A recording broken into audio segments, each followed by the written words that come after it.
What's up, y'all? So this is actually a quick intro into this next clip, you guys. I have been literally, literally grinding. And I know I always say I'm on my grind, but man, am I on my grind.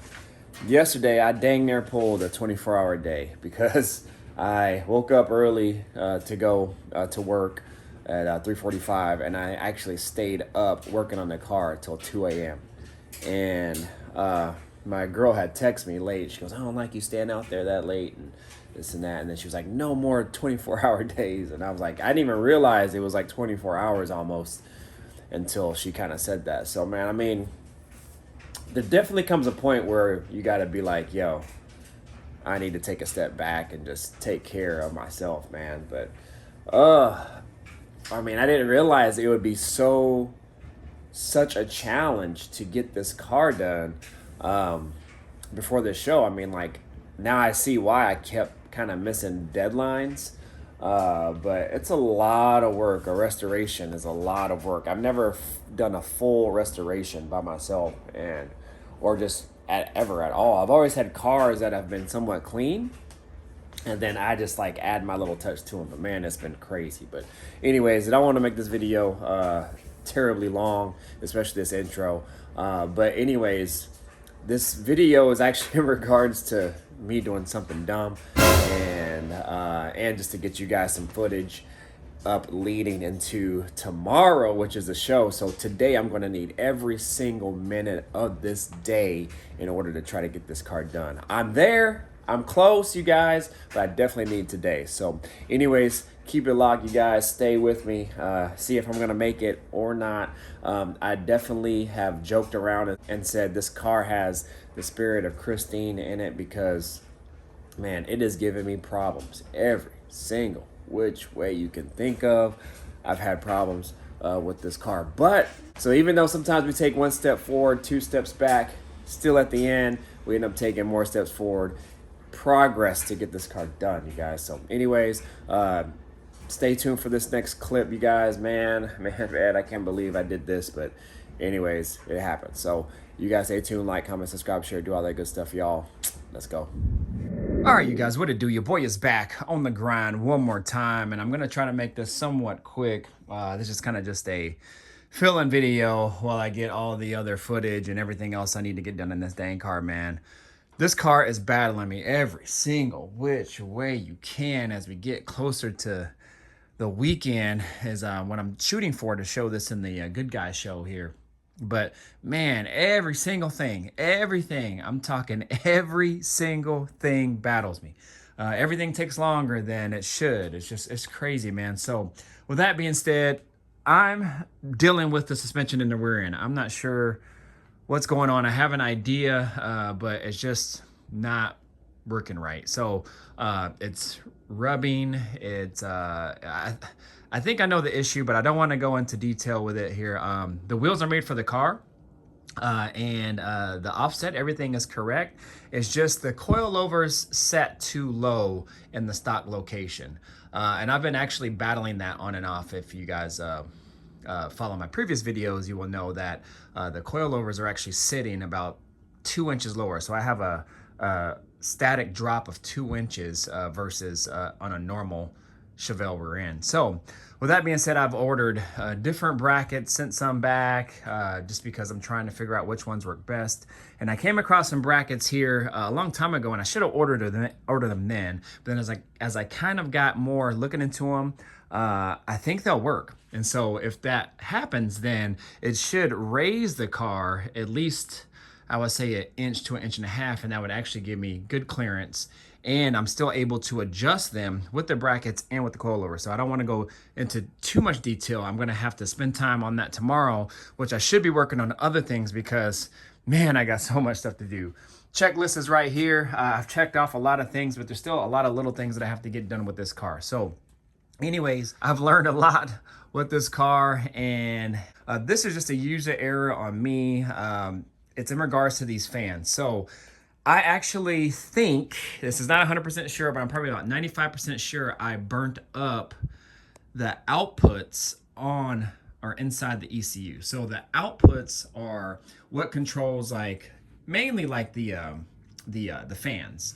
And I think you can actually set it to run on ground and positive. So it's a ground trigger from the ECU or a positive trigger from the ECU. And so I think both positive and negative come from the same output source. Well, being that these fans really kind of complicated things for me, because these fans are from like a 02-ish to like 05 Chrysler 300M, Concorde, pretty much like the upgraded, nicer version of an Intrepid is what these fans are. So these have the built-in relays. Now, from my understanding, these fans can actually run at low, medium, and high speed both at the same time. So the relay here is actually wired in some series that will allow it to do that. However, from what I've heard, there's also 2 to 3 other relays that control this whole fan setup. So kind of like a electronic control module type deal for the fans. So I have always thought that I had to tie in additional relays, which I did, and the fans seemed to work fine. And I ran the car the other day. I had let it idle for like 30 minutes and the fans kicked on and off. It stayed at cool temps and everything. So I'm not exactly sure what happened between my first drive and now, but when I pulled over in that open parking lot that you guys saw that video on, I noticed the fans were working, and I was just messing around with the wires, and then I came across the relays, and the relays were really hot. I mean, really hot, and that's not supposed to happen. So I thought, well, maybe something happened in the wiring. Maybe the relays kind of like froze up and went into some sort of protection mode or whatever. So I went home, kind of diagnosed it, and couldn't figure it out. So long story short, called Holley. They had me on hold forever. They couldn't figure it out. And then the guy that was helping me, he goes, well, we're probably going to have to send a work order in on your computer. Could be a possibility. I've never really seen it, but that the output section on the computer might be gone, like it might be fried. So being that maybe you might have wired something wrong on accident, or it just got too hot, or it sent some short or whatever to that section. Because what's going on is the computer is recognizing the temp for the fans. So on the computer, it shows when it gets up to 195 is when I have the first fan cut on, the light turns green. And so the computer is sending the signal, but the signal is not getting to the fans. So when I unhook the fans and actually power them on manually, like if I hook them up directly to a ground source and a positive source, they work perfectly fine. So I wish I would have came across this video in regards to these fans a long time ago, because that would have made my life so much simpler. I actually came across this video on YouTube where a guy who got these same fans ended up doing some research and kind of diagnosed how the relay is ran. And then what he did is he was able to cut some wires and solder some other wires in, and that way both fans run separately. And you can actually use the existing relays, and you still use the ground trigger to your ECM. So I wish I would have came across that video a lot sooner, because that's what I'm doing now, and it works flawlessly. However, now I have to run them manually, so that required more wiring. So I got all the wiring dialed in. I had that all taped up, ready to go. Everything was good, and then the computer is not sending that signal. So what I have to do now, or what I did now, is I was able to leave my normal wiring, because all I have to do is send this signal here, which is a ground signal coming from the relays here. And as soon as it sees a ground signal, like if the computer were to send that ground signal to it, then the fans will cut on.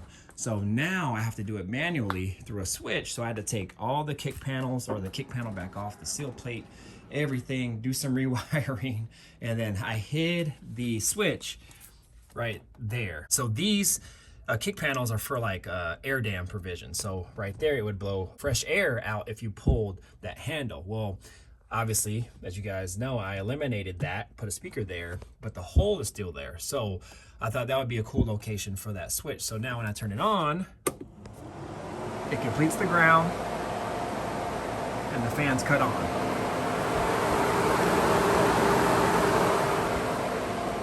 And then I disconnect the ground, and then boom. So this is good though, because now the switch won't get hot and it gets all the power directly from the battery, and all I'm doing is completing the ground. I don't have any positive feeding to the switch, so I don't have to worry about burning the switch up or wires getting too hot, because I have sufficient wiring up front. I'm using, I think, 10 gauge for all my power, and then whatever stock wiring that came. I think that might be a 10 or 12 gauge, I'm not really sure. So anyways, you guys, that is that. I don't have time to send that computer to Holley. I'm gonna have to wait till the off season and send it there. They said it's about 2 weeks. So they pay for it, then they diagnose it, and then depending on what's wrong with it, then they either charge you or just do it. I don't know. So anyways, you guys, that's why I said I'm an idiot, because I think that is 100%. I'm about 95 to 100% sure that is what happened. So because I can't get it to work, I've tried every single thing, all provisions in the computer. I've changed outputs. I've tried to create my own outputs or anything. It just does not work at all. So I even tried to rewire these and have the computer send a positive feed because you can run them off positive, but that didn't work either. So anyways, this is gonna have to work for now. At least I can still drive the car, and we are good to go. So now what I'm gonna try to do is take this out for a first real drive. I've only driven it like to the gas station and back, but now I'm actually gonna take it out, drive it a little bit, get it some road time, which is much needed, because I want to drive it before I go to the show. So that way, when we go to the show really early in the morning, I'm not stuck worrying about if it's going to do this, this, and this. I want the computer to learn.